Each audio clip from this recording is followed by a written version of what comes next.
Come closer to the fire. The Pacific Northwest keeps two kinds of midnight, the one the clocks admit and the one rain invents under streetlights. In Eugene, Oregon, a stainless steel diner sits 2 blocks off the river, quiet by day, polite by evening, and peculiar after 12.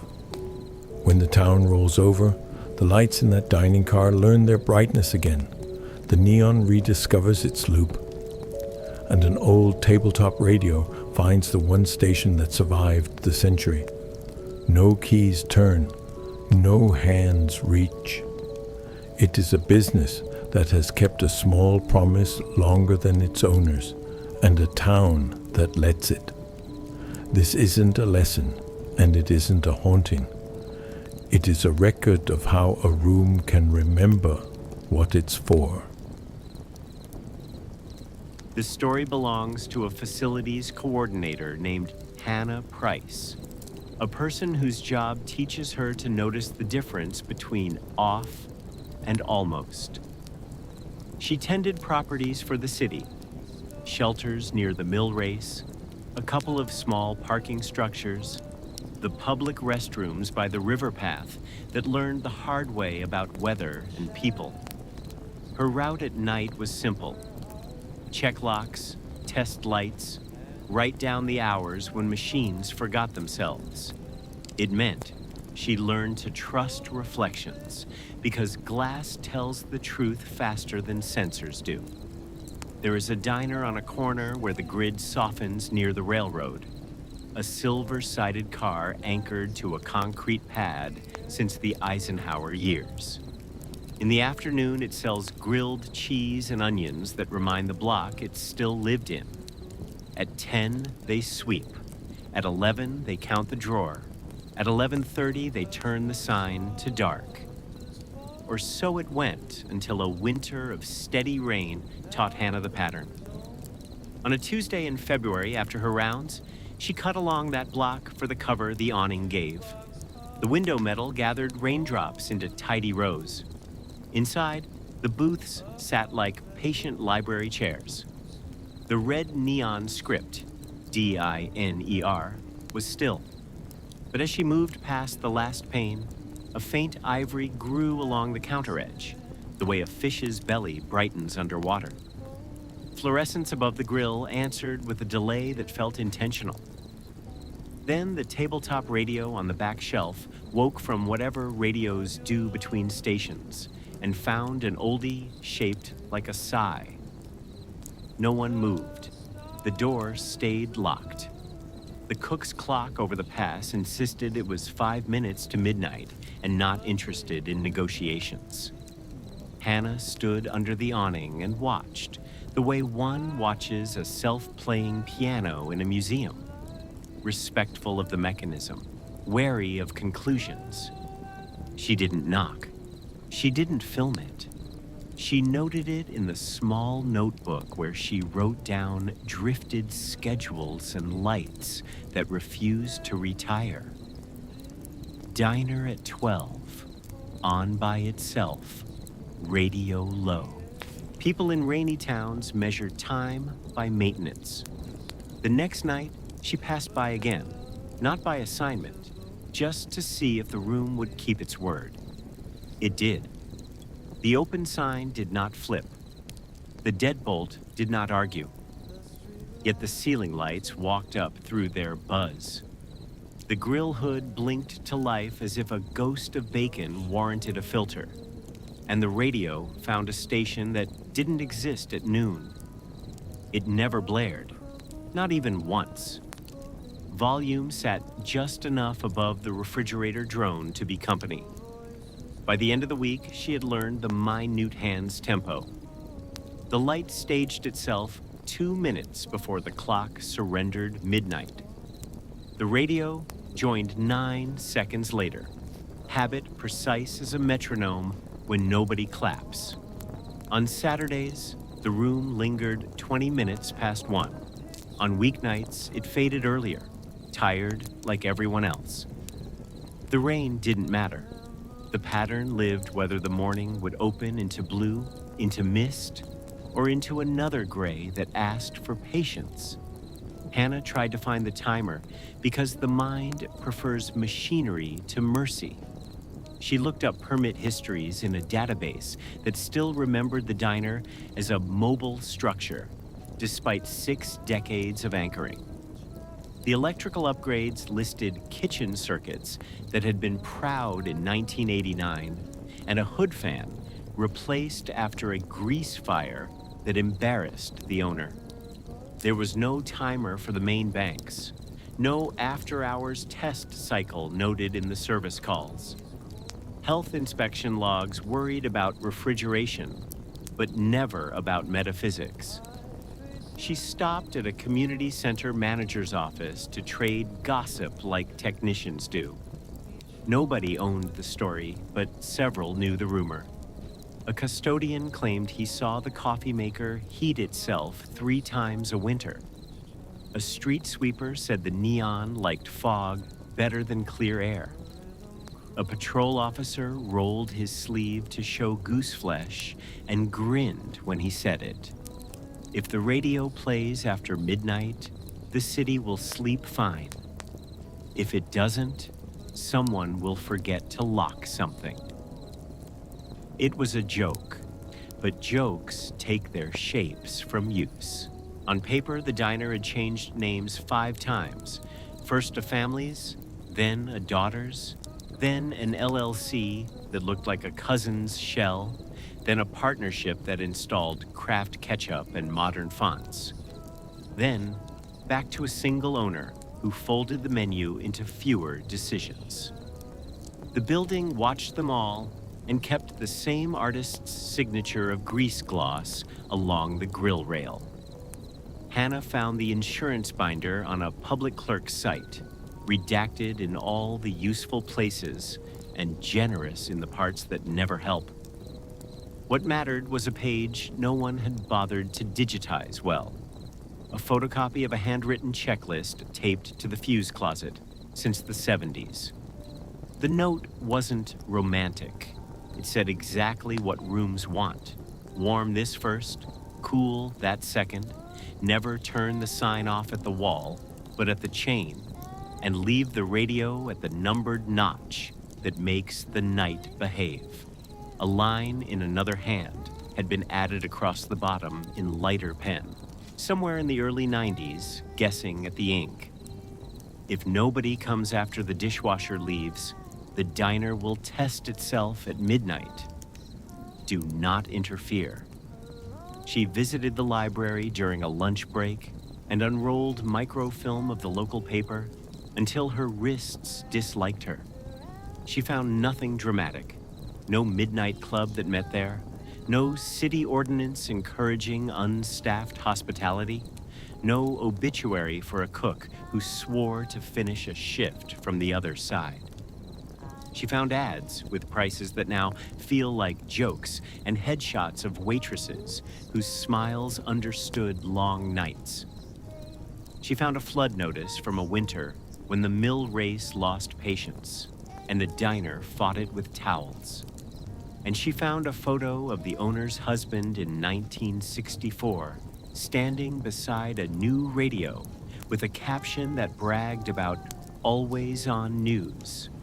Rooms learn from instructions and from stubborn people who believe in them.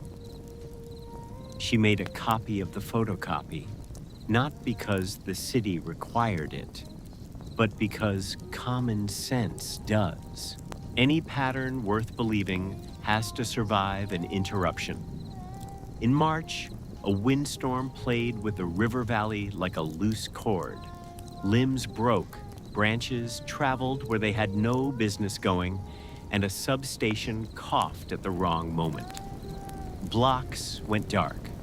Emergency lights learned their red faces. Hannah's phone lit up with small crises, the kind she could fix and the kind she could only narrate. She set cones around a blinking intersection and answered 3 versions of the same question from 3 different drivers. At 11:50, she passed the diner without expecting company. The building held its own outline against the storm. silver siding wet as new fish, windows holding nothing but the reflection of a town having a moment, the dead street throwing back only what it had. Hannah hooded her phone and checked the grid map that some engineer had taught her to love. Restoration would take until 1. At 12:02, a low orange came from inside the diner. No fluorescence, no joke of daylight, just a warm run of bulbs along the back shelf that did not owe their dignity to the utilities line. Battery, she thought. Or the emergency circuit the health code had insisted on, but the electrician had sworn it wouldn't service anything but egress. The radio joined, not with the station, but with the confidence of one. Close AM air, the steady hush of a carrier wave, then the small, heroic click of a tuner completing its circle and finding a voice. It wasn't music. It was a weather bulletin decades old, the kind of voice that said lows in the 40s after morning fog, with a trust that no longer exists on air. The bulletin finished, the carrier held, the bulbs glowed, and the storm resumed its regular work beyond the glass. Power returned to the block at 1:07. The bulbs inside the diner were patient a little longer, then forgot themselves the way good machines do when the room doesn't need them. She wrote it down. Opens in outage, stays polite. Every mystery in a working town tends toward an ordinary face. Late in spring, an older man with a mail carrier's walk started sitting on the bus bench across from the diner at 11:50, rain or not. Never under the awning, always the bench. He set a thermos beside him and rested his hands palm down as if feeling the neighborhood's heartbeat. He came the first night in a corduroy cap, the second in a sky blue windbreaker with a postal patch retired into a memory, the third with no hat and a haircut the barber gave to people he liked. Hannah asked around because asking is how towns function. A clerk at the county office knew the man's daughter. The man had worked routes in Eugene since zip codes were new. He had sorted letters in the dark of winter mornings when the river's breath tried to turn paper into wool. He had retired with good ankles and bad patience. He stayed in the neighborhood because sometimes the shortest distance between two pasts is the same block. On a Tuesday, he had wandered into the diner at 10 to ask for pie and found the counter sleepy and the server cleaning an imaginary stain. The room did not offer pie after 10 anymore. He apologized to nobody in particular and left. A week later, he began the bench routine like it had been assigned. When midnight arrived, the lights affirmed their part, and the radio settled into a station that played old warblers whose first names were enough. The man poured coffee into a small lid that pretended to be a cup, raised it as if to toast the air, and nodded. He didn't try the handle. He didn't test the lock. He kept 2 fingers on the thermos as if to ground the toast to a chassis. After half an hour, he rose, placed the lid back with a care usually reserved for glass, and walked home with the even gait of someone who had learned long ago how to cross a city in any weather. It went on for a month. She timed her loop to see it, not to interfere. The night learned him, and the room learned him, and the bus bench remembered the weight it held by leaving the glint of a circle in rain where the thermos had rested. Hannah never harassed the owner, who was tired enough of daytime and used up by lunch. She did ask about the switch panel once, and the answer came in the shape of a shrug that holds both pride and surrender. There are jobs you work and jobs that work you. The owner pointed her to the laminated morning checklist. power the hood, warm the griddle, bring the milk forward. Nothing about midnight. That part belonged to a different sheet of paper nobody could find because it was taped to a fuse box that had been replaced. One early summer night, the owner forgot a pan and came back near 12. Hannah happened to be rounding the corner as she pulled in. The owner froze at the glass, not surprised, not pleased, just resigned to the fact that rooms have schedules. She unlocked the door, went straight to the back, set her pan under the prep counter, and then did something that made more sense than questions. She sat on a stool and let the room continue. The fluorescent hum lifted in long arcs. The coffee warmer ticked a heartbeat against the steel, and the radio located a station that no algorithm would have favored. Hannah stayed under the awning and drew a small circle with her finger on the glass to see in. The owner never touched a switch. At 12:17, she wiped a clean counter and aligned a stack of plates that did not require alignment. At 12:23, she turned the closed placard, so the blank back faced the street, which is not technically the same as admitting open, but lets the night save face. At 12:30, the older man arrived, nodded from the bench, and lifted the lid cup just enough for the room to notice. The owner didn't wave. Waving would have been theater. She set a napkin on the counter as if it were owed the air and waited with a patience that had nothing to do with wages.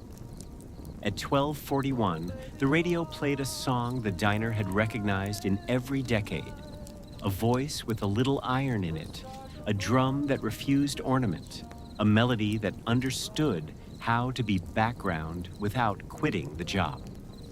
The owner let the song finish. She switched nothing off. She locked the door on her way out, and the lights minded themselves 15 minutes later, as if obeying an instruction written somewhere the city had no jurisdiction to read.